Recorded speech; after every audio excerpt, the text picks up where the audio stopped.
Let's start with something very simple. Something very simple that everybody would understand if you look at the PowerPoint. Causality. That's the core of the universal truth. You sow what you reap. So, words, we can't think without words. Words leads to inner thoughts. Without words, you cannot think. So there must be a language in your mind, some words in your mind. This is fire, this is the sun, this is moon. You know, you need words. When you have words in your mind, then you create thoughts. When you have thoughts, then gradually you carry your thoughts into action or speech.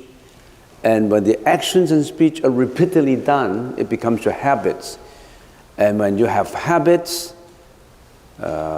frequently perform, it becomes your personality. And personality becomes your destiny. And your destiny is actually your samsara, your life and death.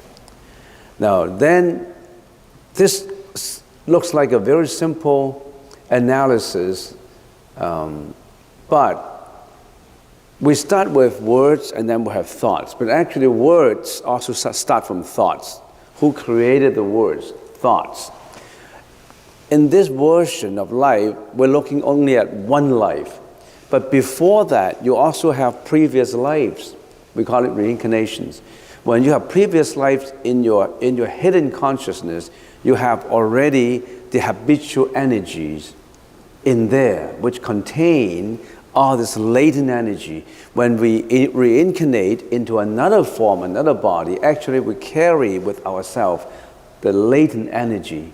So, for a baby, of course, a baby hasn't been taught some words like fire, food, crying, smiling, mom, dad.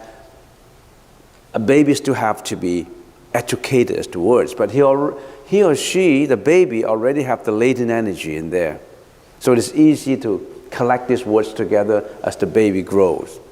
So these, you sow what you reap, causality, effects, causes and effects. When you look at this slide, it seems to be so simple. So simple, right? It's so simple, but it's very complicated. It tells your whole life.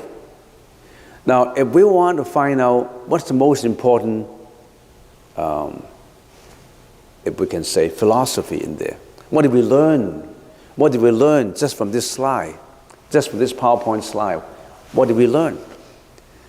Different people look at it and say, okay, this is a few words. You sow what you reap. You sow what you reap. This is what it is. But what is the basic, the underlying, most important philosophy in there, the thinking in there? If we can say, choose one word that is the most important in there. Choose one word that's the most important. Thoughts, right. Thoughts. Buddhism is the studying of the mind, thought. How important is a thought? How important? The thought is your thinking, your consciousness, what you think. If you have a failure thought, it's going to lead into a failure action or a failure speech. So the thought creates you. Whether it's a happy you, a sad you, a sorrowful you, a respectful you, it depends on your thought. So are you not going to study how you think? That's what Buddhism is all about. This school of Buddhism is about thinking. Now, how important is it if I know how to think? It's very important that you have the right thinking.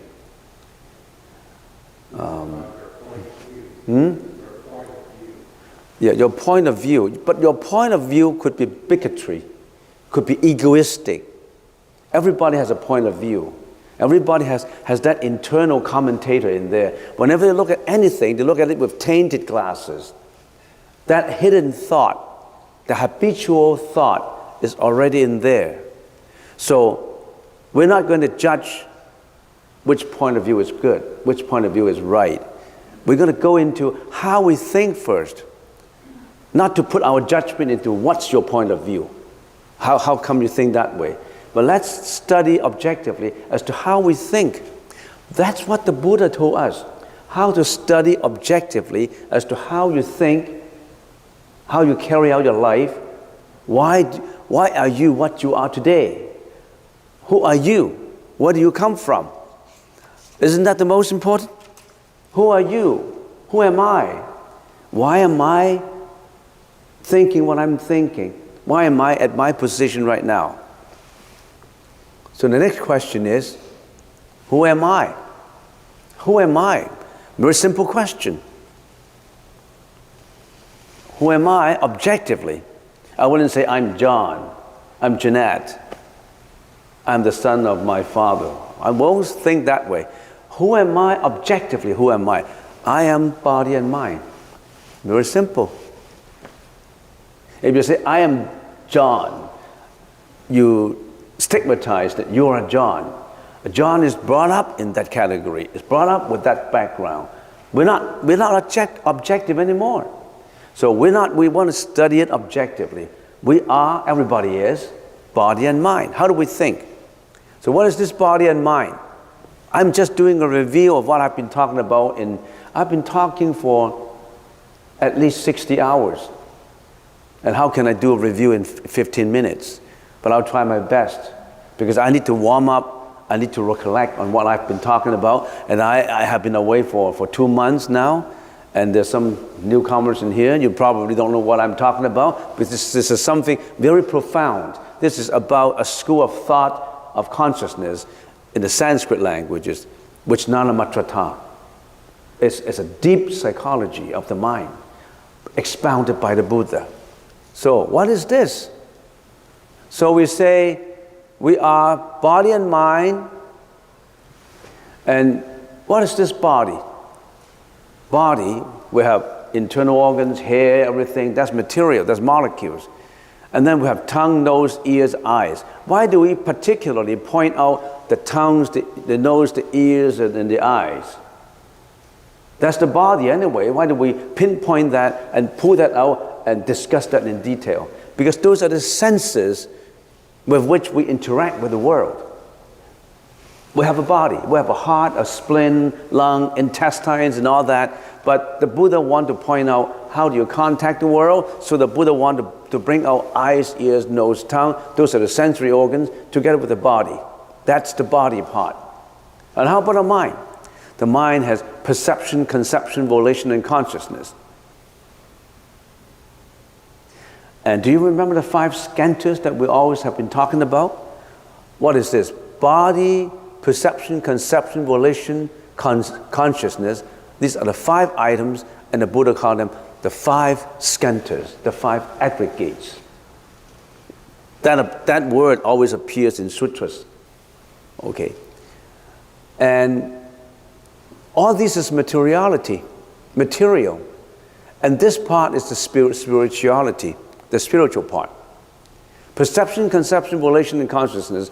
Perception is about the eyes, the ears, the nose, and the tongue, what they perceive.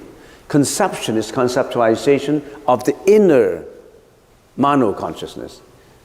Volition is carrying it into actions already, from the seeds, from the latent energy into express action in speech. And consciousness is the storage of all these things. Those are the 5 skandhas. Next. I think, therefore I am. The 5 skandhas, body and mind, material, perception, conception, volition, and consciousness. And then we particularly bring out the senses, the eyes, the ears, the nose, the tongue, the body, and the mind. We also have the eyes interact with objects, ears interact with sound, nose with smell, tongue with taste, body with touch, and mind with, how does the mind interact with? With everything. Everything you can name, everything you can dream of. As a matter of fact, everything that you haven't dreamt of. Inconceivable, we call that. Things that I never imagined that kind of thing exists. out of our imagination, out of our conceivable mentality. So these environments, and because the senses contact, interact with environments, would give rise to consciousness. Eyes consciousness, vision consciousness, auditory consciousness, olfaction consciousness, taste, tactility, mentality, ego. We have an ego consciousness in there. And the alaya consciousness, which is storage and interaction house for all. And this alaya consciousness is responsible for that's the essence, that's the core, or the inconceivable essence that is reincarnating all the time, invisible. When we die, nothing exists except the alaya consciousness. The alaya consciousness roll into the next body, into the next round of reincarnation. All right, next. And then we say, okay, we have all these. Remember, we are objectively talking about thinking, not about point of view. Point of view is egoistic. Your point of view, my point of view, they're all different. Why do we have mental afflictions? Because our consciousness attached to external objects. Attachment is habitual thinking that occupies the mind. During the attachment, concurrent mental functions arise simultaneously to disrupt our inner peace. In other words, when we have consciousness arising because of our senses interacting with environments, concurrently, there are mental functions working with your consciousness to interact. Due to habitual attachment, our mind becomes set on predetermined thoughts. These thoughts can create uncontrollable reactions such as anger, jealousy, hatred, sadness, inferior complex, sensual indulgences that perpetuate our problems and sufferings in life. That's the reason why we have sufferings. We have mental afflictions, we have sadness, we have jealousy, we have hatred, we have anger, we have greediness. And attachment to desires arising from greed, hatred, and ignorance lead us to samsara, life and death reincarnation. You are what you have molded you to be in previous life and in the past. Not by God. Not because of your mom and dad, not because of your background education. Sure, your background educations would have effect on what you're thinking. But it's because of the attachment to desires arising from greed, hatred, and ignorance, just to summarize them.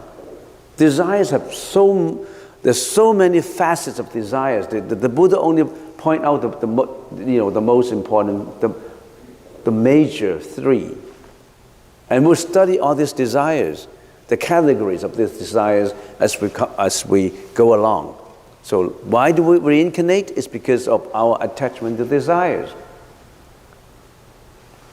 Habitually. You may not even notice that you're attaching to desires. You think that, you take that for granted. You take it for granted that you can kill animals for food. You take it for granted that you can have any relations you want as long as the two parties agree to each other, as long as you like it. You take it for granted that you look after your self-interest first and not the others. We have many things that we take for granted. We take it for granted we can discriminate on inferior people. We take it for granted that we can, as long as we're happy, you can do anything. That's a taken for granted kind of attitude.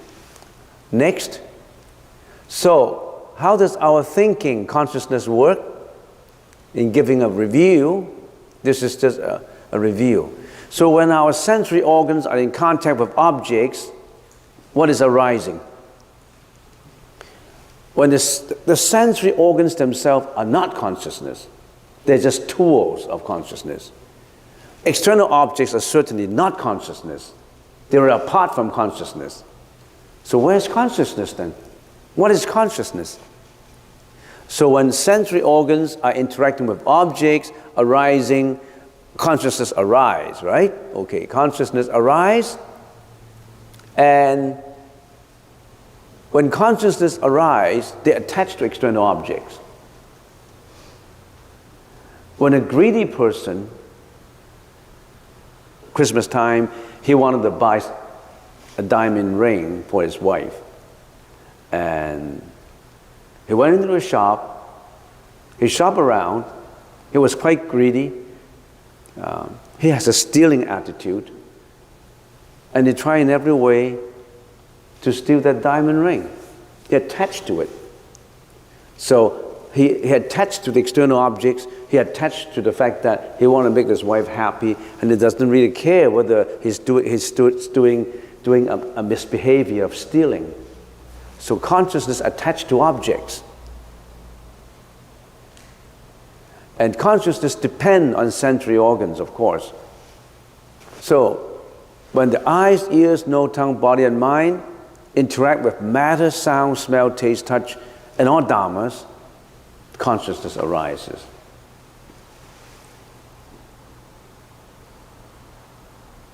Next, how do we study consciousness? By these different facets. The Buddha said first, you have to study the external objects first. How do we perceive the world? What is this world made up of? The three realms. The world with desire, the world without desire, the world without material. The three realms. I already have mentioned that in detail. I'm just doing a review. For those who don't know objects of the world, you really have a lot to catch up with. I've been talking for 60 hours already on this subject, and I haven't really, I only have covered about half, but I need to go on. Modes of knowledge. How do we get to know the world? How do we get to know the world? Direct perception, direct knowledge, or postulation, or analysis, investigation, reasoning. How do we get to know it? Conceptualization. How do we conceptualize things? So modes of knowledge. We already have talked about all these. Moral nature. When we perceive the world, how do we perceive the world from the perspective of morality? How come sometimes we judge this is moral, this is immoral, this is wrong, this is right, this is right, this is wrong, this is neutral? How do we do it? From a morality point of view. Realms of activities, how does our consciousness work in different realms, in different situations? Fifth, concomitant mental functions. And when our consciousness arises, what kind of mental functions concurrently work with our consciousness to carry out actions and speech? We already have talked about all these. Necessary preconditions for all this to happen. Next, how does each consciousness function? Eighth, how do we transform this tainted consciousness into enlightenment?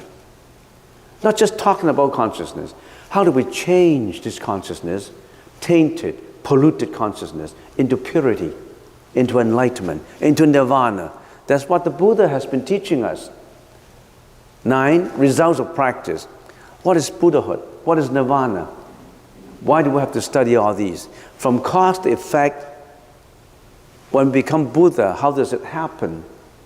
What's the purpose of transforming our tainted consciousness into pure spirituality? So as you see, that's how we study. There's nothing about believing just in the Buddha and you don't worry about anything, and Buddha will forgive you, Buddha will save you from hell, Buddha will do this, will do that for you. Buddha said you have to save yourself.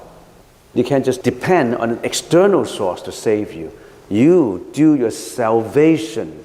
Salvation has a connotation of self, not just other to save you. Your destiny is in your hands. Your thinking, your thought. Don't blame anybody for the mistakes, for the sufferings that you have been going through. You are the master of your own fate, but you need to know how to master it, how to change it. That's what the Buddha is talking about in consciousness. Next, then we also talk about, when we talk about the world, how do we perceive the world, we also talk about all things in the universe can be classified into conditioned things and unconditioned things, or conditioned dharmas. The word dharmas means all things. We don't know what's the right word for all things. We just call it dharmas. If the dharma has a capital D, it means the Buddha's method to understand the dharma. The condition is that which has been created by causality. The four dharmas, arising, always, duration, and impermanence, and the characteristics of conditioned things. They are all subject to causality, changeability, impermanence, and samsara. So there are, roughly speaking, 94 conditioned dharmas. Actually, you cannot classify dharma. All things in the universe, there are so billions of them. How can you classify them? But for the sake of discussion, for the sake of understanding, the Buddha classified it into 94 dharmas so that we can study what we perceive in detail. Unconditioned dharma, the unconditioned has neither cause nor result. They are not subject to causality, changeability, impermanence, and samsara. Their conditions, the unconditioned, last eternally in its own nature. So the unconditioned becomes something that is about eternity, something about getting out from life and death. There's 6 unconditioned dharmas. And then we say, okay, 94 plus 6 is 100.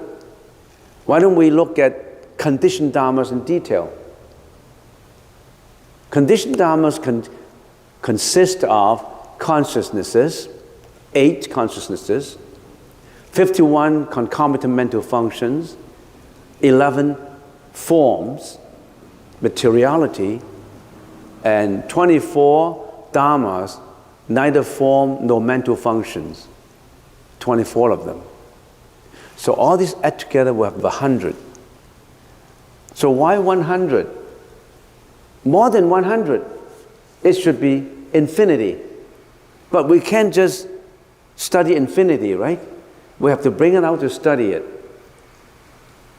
We have to bring it out and study. It's just like when we study neutrons, electrons, protons, and all that, we give it names. But how minute things can be. It can go forever and ever. It can be subdivided. Even the most minute thing can be subdivided. And how can you, with infinity, start to subdivide it? It takes millions of years. So you have to talk about what you can prove, what you can talk. So we say atom, neutron, protons. We give it names. But even neutron can be subdivided. Electron can be subdivided. We have to give it names infinitely. We can't do it like that. So the Buddha classified it into 94. And unconditioned dharmas into 6. Actually, unconditioned dharma cannot be talked about because it's beyond language.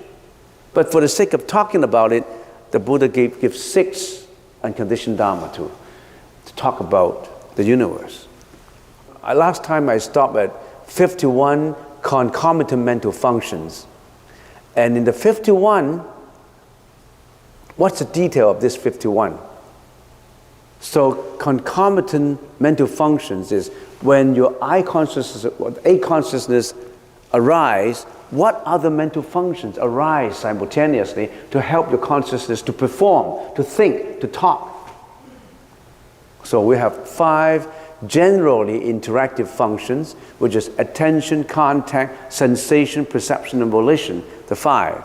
We also have the particular functions, desire, resolve, mindfulness, concentration, and intelligence. And then we also talk about unwholesome functions. We have 6 unwholesome or mental afflictions, the root, the basic ones, 8 primary mental functions, 2 medium, and 10 minor. We have 26 of them. I remember we already have covered the unwholesome 26 functions. Then we haven't started the wholesome functions, and the 4 indeterminate functions. To add it together, 51. It's very important that we know these concomitant mental functions, because these are the ministers who help the king to perform. We have 8 kings in our mind. We call it the 8 consciousnesses. And then we have all these ministers, officials, who help these 8 kings in your mind to perform. Now, if we understand them thoroughly, what happened? You have a very strong parliament. You know everything about a parliament. You can rule your country in the best way.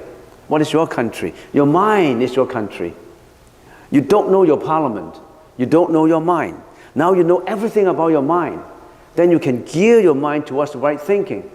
You can gear your mind towards success. Success in life, happiness in life. Do you want to gear your mind in the right way? Do you want to know your parliament before you make the policies? That's what the Buddha is teaching us to do. The parliament of your own mind. Understand every minister in there. Understand all the chairmen, all the secretaries. Perform it well. Lead a happy life in this life. And more than that, after this life finishes, go on to a world that is beyond suffering. So the Buddhist teaching has 2-fold functions. Actually, 3-fold. Past, present, and future. The past is already gone. The Buddha told you what the past has created for you. You can't change the past. Can anybody change the past? Nobody can change the past. But people start to attach to the past. Attach to sufferings of the past. Attach to happiness of the past. The past can never come back. The Buddha point out to you the past so that you learn lessons from them. You don't attach to them. The past, the present, lead a happy life by understanding the parliament of your own mind. Everything in that parliament. How to set your policies in life. And then future, what happened in the future? When this life is performed and you died, we all died, you go into that nirvana where there's no more reincarnations, no more suffering. In there's one purity. And some of the religions, we call it heaven. Oasis. That's nirvana, away from all suffering. So next time, we're going to talk about concomitant mental functions, the wholesome functions, and the 4 indeterminate functions.